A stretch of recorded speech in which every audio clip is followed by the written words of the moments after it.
Israeli वज़ीर-ए-आज़म Netanyahu ने अरब हमसाया ममालिक से मुतालबा किया है कि वो हमास को गजा से निकालने के लिए इसराइल का साथ दें। ये बयान ऐसे वक्त में सामने आया है जब यूएन की सलामती काउंसिल ने अमरीकी सदर ट्रंप के गजा अमन प्लान की तौसीक की है और सऊदी वली अहद मोहम्मद बिन सलमान अमरीका के विजिट पर हैं। इस दौरे में 10 खरब डॉलर की सऊदी सरमायाकारी और F-35 जेट्स समेत डिफेंस डील हुई है। वहीं अमरीका ने सऊदीया को नॉन नेटो इत्तेहादी का दर्जा देते हुए अब्राहम अकॉर्ड की राह भी हमवार कर दी है। सऊदी वली अहद ने भी इशारा दिया कि वो फ़लस्तीन और इसराइल के लिए अमन मुआहदे अब्राहम अकॉर्ड का हिस्सा बनने को तैयार है। अगर सऊदी इस मुआहदे को तस्लीम कर लेता है तो पूरे मशरिक़ वस्ता और इस्लामी दुनिया की सियासत किस हद तक तब्दील होगी। और सवाल ये भी है कि क्या वाकई हमास को गजा से निकाला जा सकेगा और उसके बाद मंजर होगा, हालात दुरुस्त होंगे या मज़ीद बिगाड़ का शिकार होंगे। इसी पर बात करने के लिए एहतशामुल हक साहब सीनियर एनालिस्ट हमारे साथ हैं। उनके साथ साथ हामिद खान अल-मशरकी साहब ने इंटरनेशनल अफेयर्स एक्सपर्ट, वो भी हमें ज्वाइन कर चुके हैं। दोनों को वेलकम करते हुए हामिद साहब मैं आपकी जानिब आती हूँ। ये जो पहले मैं बात करना चाहूँगी नेतन्याहू की जो अरब ममालिक से मुतालबा है for the removal of Hamas from Gaza, आप समझते हैं कि अरब ममालिक इन काविशों या कोशिशों में इसराइल का साथ देंगे, और अगर देते हैं जस्ट इन केस तो इस किस्म की जो मुदाखलत होगी वो कौन से खतरात खित्ते में पैदा कर सकती है? बहुत शुक्रिया। देखिए आमना, मैं ये कहूँगा कि वही बात है, बिल्ली थैले से बाहर आ गई। यानी कि यही वो नेतन्याहू की जो सोच है और यही वो उसकी बात है जो हम सब जानते हैं कि वो हर हालत में हमास का खात्मा चाहता है और वो चाहता है कि हर तरह की मुज़ाहमत खत्म हो जाए, जबकि ना तो फ़लस्तीनीज़ को कबूल करेंगे ना गजा के लोग। और मैं आपको सच बताऊं तो ना ही मुस्लिम दुनिया के लिए काबिल कबूल होना चाहिए जब तक मुकम्मल तौर पर आज़ाद फ़लस्तीनी रियासत मार्ज़े वजूद में ना आ जाए, जब तक ऐसी फ़लस्तीनी रियासत जिसका दारुल हुकूमत जो है बैतुल मुक़द्दस हो। दूसरी जानिब हमास ने कल जैसे ही सलामती काउंसिल में करारदाद मंजूर हुई तो उसने इसी बात की निशानदेही की कि वो जो सदर ट्रंप की तजवीज़ है कि स्टेबलाइजेशन फोर्स आएगी, तो क्या स्टेबलाइजेशन फोर्स का मैंडेट क्या होगा? स्टेबलाइजेशन फोर्स का मैंडेट अगर तो वो होगा जो नेतन्याहू चाहता है कि जी सिर्फ हमास को गैर मुसल्लह किया जाए और हमास का जो कंट्रोल है वो खत्म किया जाए, तो वो ना तो गजा के लिए लोगों के लिए काबिल कबूल हो रहा होगा, ना ही बाकी दुनिया के लिए, ना ही हमास के लिए।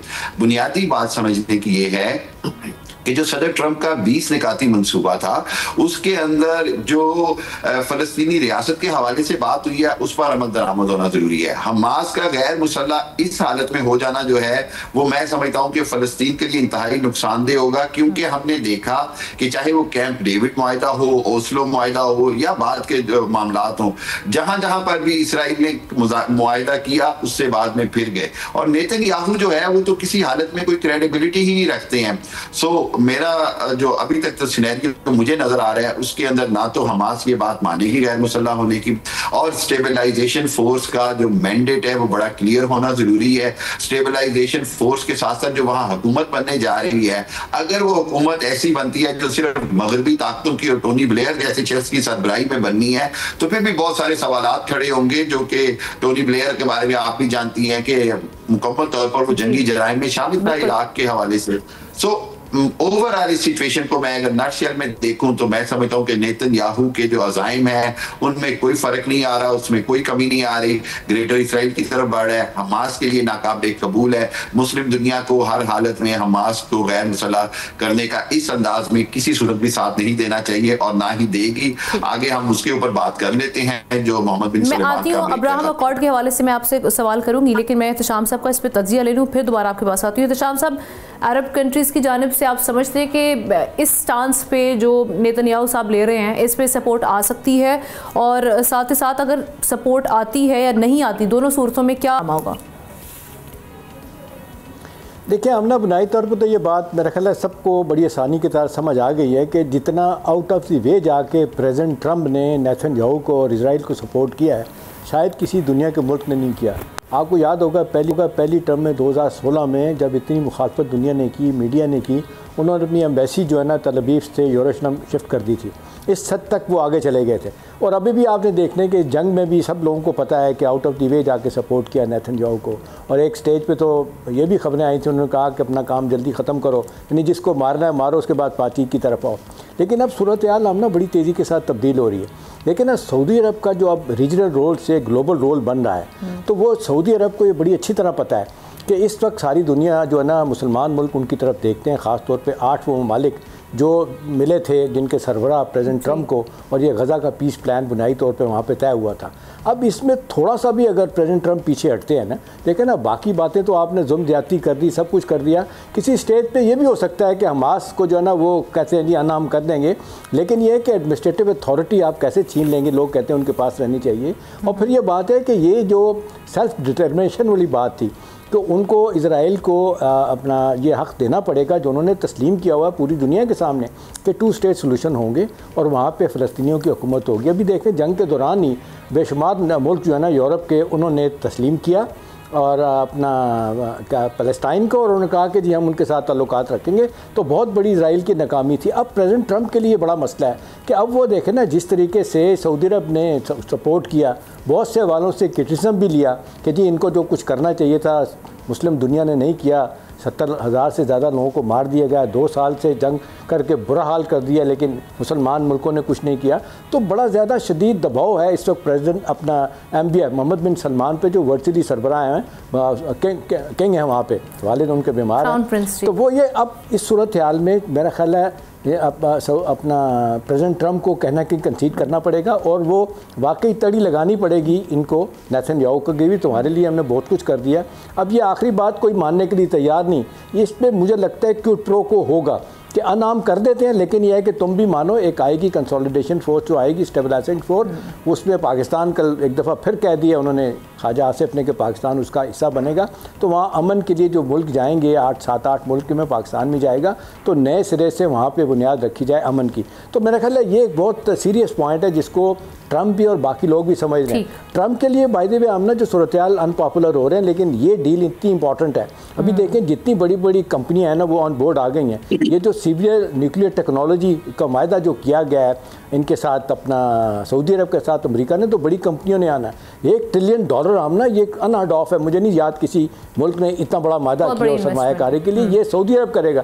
तो नतीजतन इस वक्त जो सूरत हाल इकनॉमिक कंडीशन अमेरिका की ख़राब है, वो किसी सूरत में भी प्रेसिडेंट ट्रंप नहीं चाहेगा कि MBS को नाराज़ करें। MBS को नाराज़ करने का मतलब है जो 54-57 मुल्क हैं उनके लिए जो है ना वो उनकी जिसको कहते हैं अपोजिशन बर्दाश्त करें। तो मुझे लगता है कहीं ना कहीं ये दबाव आएगा और ये अल्टीमेटली इनको जाना पड़ेगा, एक जो फ़लस्तीनियों की रियासत बननी है उस तरफ। अदरवाइज मुझे नहीं लगता कि सऊदी अरब उनके साथ खड़ा होगा।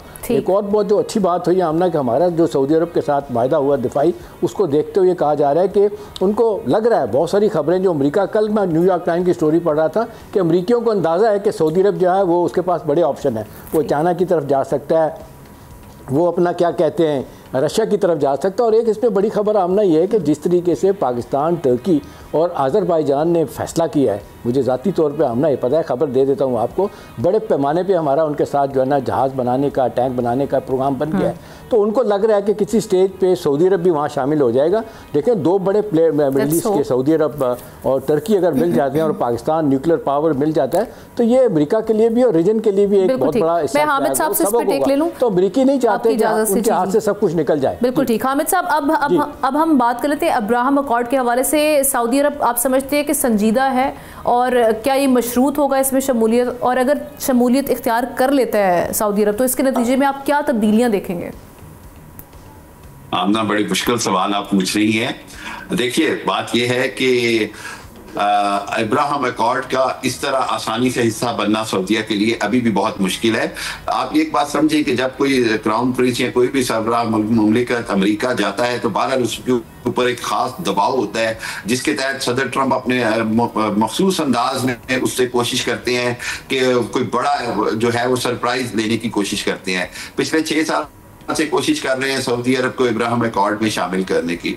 MBS वो के शामिल होना चाहते हैं, सफारती ताल्लुकात बनाने को तैयार हैं, लेकिन एक तो उन पर सऊदी अरब का अवामी दबाव है, दूसरा सऊदी अरब का बहैसियत लीडर ऑफ द उम्मा उसको बड़ा सोच समझ के फैसला करना है, और उस फैसले का बुनियादी जो रुकन है वो यही है कि फलस्तीन के लिए मुस्तकिल अमन पहले अचीव किया जाए, फलस्तीन की मुकम्मल आज़ाद खुद मुख्तार रियासत का क़याम वजूद में लाया जाए, और उसके बाद इब्राहिम अकॉर्ड की बात करने के लिए साथ ही अच्छा हामिद साहब एक चीज और भी बताइएगा, ये आप बताइएगा कि ये एक जिस तरीके से सऊदी अरब के साथ वायदा हो रहा है, वहाँ पे अगर ये बाइंडिंग सिक्योरिटी गारंटीज अमेरिका दे देता है सऊदी अरब को, तो इसका मतलब है कि ये इजराइल के लिए भी तो बहुत बड़ा सेटबैक होगा। तो क्या नहीं सर, मैं सुबह एक प्रोग्राम में था, ये बाइंडिंग सिक्योरिटी जो गारंटीज है कतर के लिए भी तो थी ना सर। तो इसराइल के हमले के वक्त अमेरिका ने क्या किया?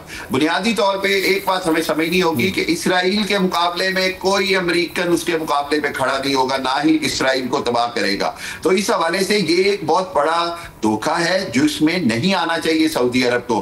300 टैंक खरीद रहे हैं, 300 टैंक किस सहरा में चलाने हैं? ये मुकम्मल तौर पर 1000 अरब की जो डील है, इसके अंदर 600 अरब का जो दिफाई सामान है वो बुनियादी तौर पर अमेरिका को सब्सिडाइज किया जा रहा है, अमेरिका की असला साज फैक्ट्री को।